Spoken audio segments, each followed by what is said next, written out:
Hi నమస్తే guys welcome to my channel అలా పావనితో ఈ వ్లాగ్ ఎండింగ్లో నేను ఒక ఇంపార్టెంట్ విషయం చెప్తానండి. చూడండి, ఇది starts with Luke warm water అన్నట్టు. ఇవాళ నా బ్రేక్ఫాస్ట్ అండి. ఇది 2 బనానాస్ అండ్ ఆల్మండ్స్. అలా తింటే మనకి డే మొత్తం యాక్టివ్గా ఉంటాం. లంచ్లోకి నేను మామిడికాయ పప్పు చేశాను. అది పప్పు వేడిగా మామిడికాయ ముక్కలు వేరుగా ఉడకబెట్టి కలిపి మళ్ళీ పోపు వేస్తున్నాను.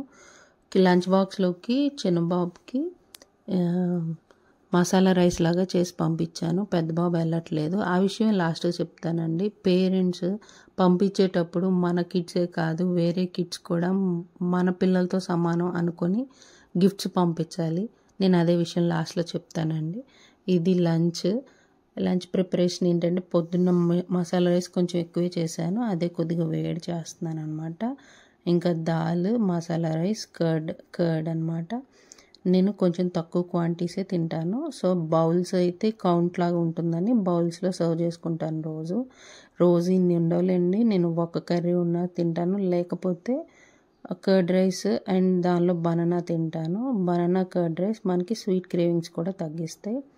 నెక్స్ట్ ఈ డీటెయిల్స్ వచ్చేసి మీషోలో ఆఫర్స్ ఉన్నాయి అండ్ సేల్ అన్నారని తెప్పించాను. ఇంట్లో బ్లాక్ బస్టర్ సేల్ అన్నారని ఎప్పుడో 2 years బ్యాక్ నేను తెప్పించానండి. అసలు ఆ క్వాలిటీ అప్పుడు కూడా నచ్చలేదు, కానీ అది అట్లీస్ట్ ఇంట్లోకి బయటికి వేసుకుంటానికి పర్లేదు. ఇప్పుడు తెప్పించిన 4 ఒకటి తప్ప మిగతావన్నీ అస్సలు బాగాలేదు. ఇప్పుడు సేల్ కాబట్టి మనం 400 పెట్టి తెప్పించాం. సేల్ లేకపోతే ఎంత ఉంటాయో నాకు ఐడియా లేదు. నేను అంతగా మీషో వాడను, బట్ సేల్ అన్నారని ఫస్ట్ టైం తెప్పించానండి. అస్సలు బాగాలేదు. క్వాలిటీ పల్చగా ఉందండి. మన బాడీ మీద వేసుకుంటే సీత్రూ లాగా ఉన్నాయి. ఇది నెక్ లైన్ నాకు ఇట్లా మిర్రర్స్ వచ్చి నచ్చి తీసుకొచ్చాను. అండ్ పర్పుల్లో కూడా ఒక టైప్ ఆఫ్ పర్పుల్, అది నాకైతే నచ్చలేదు. ఇది నెక్స్ట్ ఏమో ఒక రెడ్ కలర్ టాప్ అండి.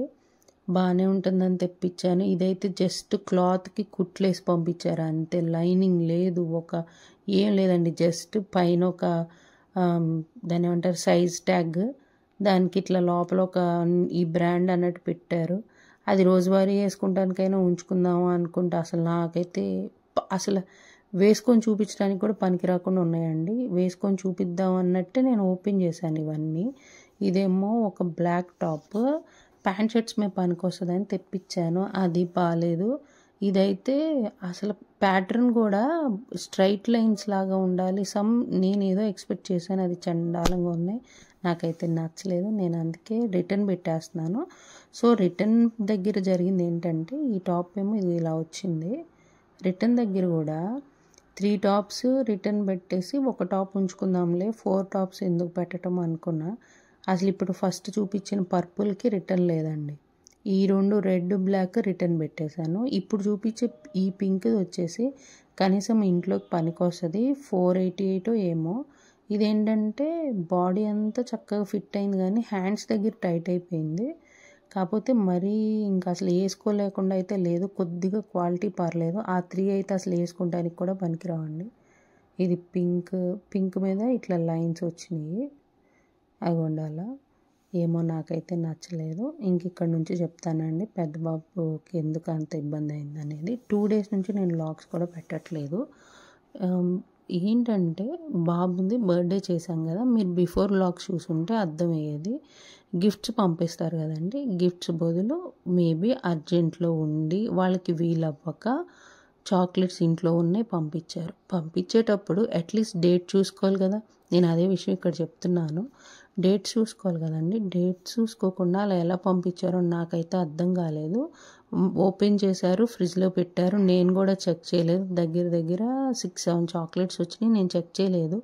కొంటారు అనుకుంటాం కదా, కొని పంపిస్తారు. అట్లీస్ట్ ఇంట్లో పంపించేటప్పుడు అప్పుడు ఒక 1 or 2 months బిఫోర్ పంపిస్తారు అనుకుంటాం, కానీ అన్ని డేస్ ఇంట్లో ఉంచి పంపిస్తారు నాకు అదే అనిపిస్తుందండి. నేను వీడియో ఎందుకు తీయలేదా, నేను అంత ఆలోచన లేకుండా ఎందుకు పారేసాను. ఆ కోపంలో డేట్ లేనివి ఎలా పంపించారన్న కోపంలో పారేసేసాను. కానీ తర్వాత అనిపించింది అయ్యో వీడియో ఎందుకు తీయలేదని. 1.5 year బ్యాక్ అండి డేట్ అయిపోయిన చాక్లెట్స్ పంపించారు. పిల్లలు నార్మల్గా చూసుకోకుండా తినేస్తారు. ఇవాళ మధ్యాహ్నం తిన్నాడు, ఆ నైట్ బాగానే ఉన్నాడండి. ఆ నెక్స్ట్ డే ఆఫ్టర్నూన్ నుంచి వామిటింగ్స్, మోషన్స్ 2 days సఫర్ అయ్యాడు. కంప్లీట్గా మోషన్స్ అండ్ వామిటింగ్. అసలు డేట్ అయిపోయింది చూసుకోకుండా కిడ్స్కి పంపించడం ఏంటండి? వాళ్ళ కిడ్స్కి అయితే అది చూసుకోకుండా ఇప్పుడు చూసుకోకుండా పెట్టి వాళ్ళ కిడ్స్ సఫర్ అయితే ఎంత బాధపడతారు? పిలిచాం కదా అని చూసుకోకుండా పంపించడమేనా? మీరు నమ్ముతారో లేదోనండి, ఫోన్ చేసి ఎవరు పంపించారా అని అడుగుదాం అనిపించింది. నాకు అంత కోపం వచ్చేసింది. వాడు సఫర్ అయ్యేటప్పుడు నాకు ఎంత బాధ వేసిందో. కంటిన్యూస్గా 10-15 వామిటింగ్స్ అండి, మోషన్స్ 4-5 times మోషన్కి వెళ్ళిపోయాడు. సిక్, నీరసం, కళ్ళు తిరుగుతున్నాయి. డేట్ అయిపోయింది తినటం మూలాన. అసలు అట్లీస్ట్ కొంచెం కామన్ సెన్స్ అండి. ఇంట్లోంచి పంపిస్తున్నాం, డేట్ ఉందా లేదా? కిడ్స్ ఒక్కొక్కసారి మనం ఇచ్చి ఇవ్వగానే తింటారండి. చిన్నపిల్లలైతే ఏంటి పరిస్థితి? 10 years బాబు కాబట్టి కొంచెం ఇమ్యూనిటీ ఉంటుంది కాబట్టి తట్టుకున్నాడు. మాకు అదే అనిపించిందండి, చిన్న బాబు తినుంటే ఇంకెంత సఫర్ అయ్యేవాళ్ళం. కనీసం కొంచెం కామన్ సెన్స్ ఉపయోగించండి. పంపించేటప్పుడు చాక్లెట్స్ అవి డేట్ ఉన్నాయా లేదా అట్లీస్ట్ మీరు చెక్ చేయండి. వెళ్ళగానే కిడ్స్ తీసుకొని తింటారు కదా, అదే చాక్లెట్ మీ కిడ్స్ తింటే ఎంత బాధపడతారండి? సరే అండి, ఇది నా వీడియో. ఐ హోప్ నచ్చింది అనుకుంటున్నాను. Thank you for watching. Please subscribe.